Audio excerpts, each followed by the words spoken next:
Hi viewers, சூப்பரான update friends. யாருக்கெல்லாம் நம்ம கார்த்திக் ராஜ் ரேவதியும் பிடிக்குமோ அவங்க நம்ம சேனலை சப்ஸ்கிரைப் பண்ணிவிட்டு நம்ம சேனலுக்கு லைக் பண்ணிக்கோங்க ஃப்ரெண்ட்ஸ். இப்போ பார்த்தீங்கன்னா நம்ம கார்த்தியோட பிளான் படி எல்லாமே சூப்பராக போயிட்டுருக்கு. நம்ம ரேவதியும் அதுக்கேற்ற மாதிரி நீங்கள் என்ன சொன்னாலும் ஓகே மாமா, நீங்கள் சொல்கிற தவிர நாங்கள் எதுவுமே பண்ண மாட்டேன் மாமா, நீங்கள் என்னை சீக்கிரம் கல்யாணம் பண்ணிக்கிட்டால் போதுமாமான்னு சொல்லிட்டு பேசிக்கிட்டு இருக்காங்க. இதெல்லாம் பார்த்தீங்கன்னா ரேவதி வீட்டில் போய் ரொம்பவே சந்தோஷமாக என் ஃப்ரெண்டு வீட்டில் இருந்தேன் அப்படி இப்படின்னு சொல்லிட்டு எல்லா கதையும் சொல்லிகிட்டு இருக்காங்க. மயில் வாகனம் இருக்கும்போது செம்ம ஹாப்பியாக இருக்குன்னு சொல்ல மயில் வாகனமும் அதுக்கேற்ற மாதிரி யார் ரேவதி இந்த ஃப்ரெண்டுன்னு சொல்லிட்டு கலாச்சிக்கிட்டு இருந்தாங்க. அந்த எபிசோடு தான் இத்தனை நாளாக போயிட்டு இருந்துச்சு.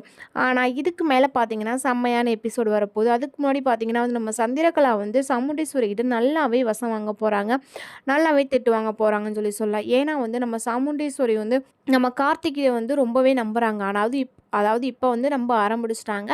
நம்ம ரேவதி சொல்கிறதையும் நம்ப ஆரம்பிச்சிட்டாங்க. சந்திரா நீ போய் இரு சந்திரா, ஏன் சந்திரா இந்த மாதிரிலாம் பண்ணுறா அப்படின்னு சொல்லிட்டு யோசிக்க ஆரம்பிச்சிட்டாங்க, சொல்ல ஆரம்பிச்சிட்டாங்க. ஆனால் நம்ம சந்திராவுக்கு என்ன சொன்னாலும் தான் கேட்க மாட்டாங்களே. திருப்பி திருப்பி திருப்பி நம்ம கார்த்தியோட விஷயத்தை தான் தலையிடுவாங்க.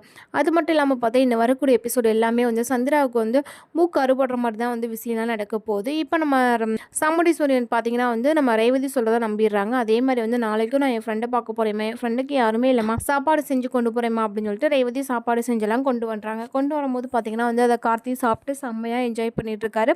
ஆனால் சந்திரா என்னன்னா கண்டிப்பாக இன்றைக்கி ஒரு ஃபோட்டோஸ் எடுக்காமல் போயிட்டோம், ஃபோட்டோஸ் எடுத்திருந்தால் கண்டிப்பாக நம்ம ரேவதி கையும் களவுமாக பிடிச்சிருக்கலாம், அக்கா கிட்ட நேராக கூட்டிகிட்டு காட்டியிருக்கலாம் அப்படின்னு சொல்லிட்டு யோசிக்கிறாங்க. இன்னொரு சான்ஸ் நான் தவறவே விடக்கூடாதுன்னு சொல்லிட்டு நம்ம ரேவதி ஃபாலோ பண்ண ஆரம்பிச்சிட்டாங்க. ரேவதி எங்கே போகிறா, ரேவதி நல்லாவே நடிக்க ஆரம்பிச்சிட்டான். ஏன்னா இதுக்கு மேலே ரேவதியை ஒரு வாட்ச் பண்ணிக்கணும் அப்படின்னு சொல்லிட்டு சந்திரகலாவும் பார்த்தீங்கன்னா சிவனாண்டியும் முடிவு பண்ணிடுறாங்க. அதே மாதிரி பார்த்தீங்கன்னா சந்திரகலாவும் சிவனாண்டியும் ரெண்டு பேர்த்தையும் வாட்ச் பண்ணிக்கிட்டு இருக்காங்க. கார்த்தியும் நம்ம ரேவதியும் வாட்ச் பண்ணுறாங்க. ஒரு பக்கம் பார்த்தீங்கன்னா சாமுண்டீஸ்வரிக்கு இன்னொரு எந்த விஷயம் தெரிய வருமானு பார்த்தா கண்டிப்பாக தெரிய வராது. ஏன்னா நம்ம சாமுண்டீஸ்வரியே நம்ம கார்த்தியை கூடிய சீக்கிரமே இவனை தவிர நல்ல மாப்பிள்ளை உனக்கு கிடையாது ரேவதி, நீ உனக்கு பிடிச்ச மாப்பிள்ளையவே நீ கல்யாணம் பண்ணிக்கன்னு சொல்ல போகிறாங்க. அப்போ ரேவதி சொல்லுவாங்க இல்லைம்மா எனக்கு இவர் வேண்டாமான்னு சொல்ல போகிறாங்க நம்ம கார்த்தியை.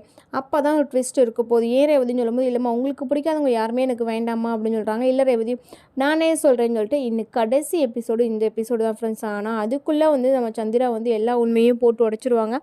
ரேவதியும் நம்ம கார்த்தியும் ஒன்றா இருக்கிறத பார்த்து ஃபோட்டோஸ் எடுத்து காட்ட போகிறாங்க. அப்போ தான் சாமுண்டீஸ்வரிக்கு கொஞ்சம் நம்பிக்கை வந்திருக்கும் நம்ம கார்த்தி மேலே. அதுங்களாட்டி அந்த நம்பிக்கை எல்லாமே நம்ம சாமுண்டீஸ்வரியோட நம்பிக்கை எல்லாமே நம்ம சந்திரகலா எடுக்க போகிறாங்க. இன்னும் வரக்கூடிய எபிசோடில் பார்த்தீங்கன்னா வேறு லெவலான எபிசோடு வரப்போகுது ஃப்ரெண்ட்ஸ். அதுக்கு முன்னாடி பார்த்தீங்கன்னா நம்ம கார்த்தியும் ரேவதி யாருக்கெல்லாம் பிடிச்சிருக்கோங்க மறக்காமல் நம்ம சேனலை சப்ஸ்கிரைப் பண்ணிவிட்டு பாருங்கள் ஃப்ரெண்ட்ஸ். இந்த மாதிரி அப்டேட் பிடிச்சது மறக்காமல் லைக் பண்ணிவிட்டு பாருங்கள்.